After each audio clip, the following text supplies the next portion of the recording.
delays in asbestos removal put Gauteng schoolchildren at risk.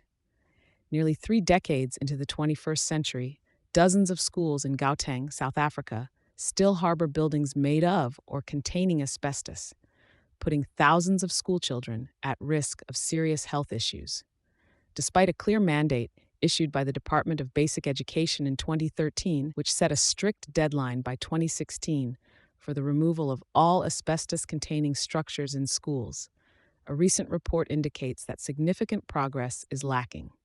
As of 2024, at least 29 schools in Gauteng are reported to have asbestos within their structural materials.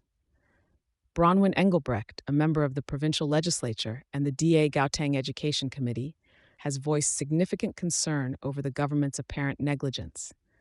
"This is a disgrace on the part of the Gauteng government," Engelbrecht remarked, pointing out the unnecessary risk posed to learners, teachers, and school staff.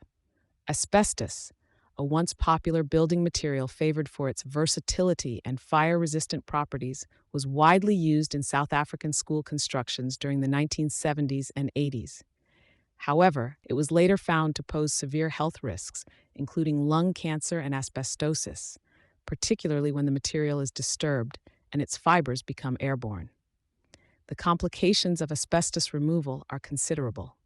Leonard Momberg from Simplified Industrial Business Solutions detailed the rigorous procedures required, which include strict containment measures, special waste handling, and protective gear for workers to prevent any escape of asbestos fibers during the removal process.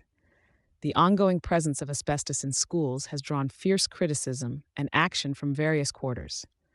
Equal Education, a prominent NGO focused on educational rights, has been particularly vocal, staging demonstrations and demanding accountability from the government.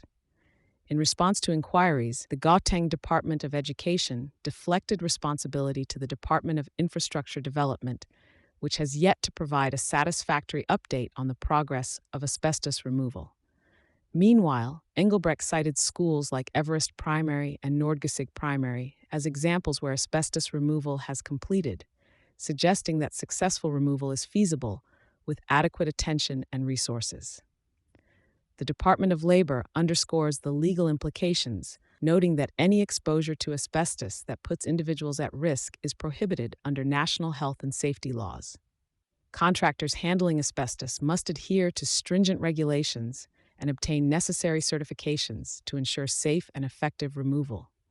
Community disruptions and non-performative contractors were cited as reasons for the stalled asbestos removal.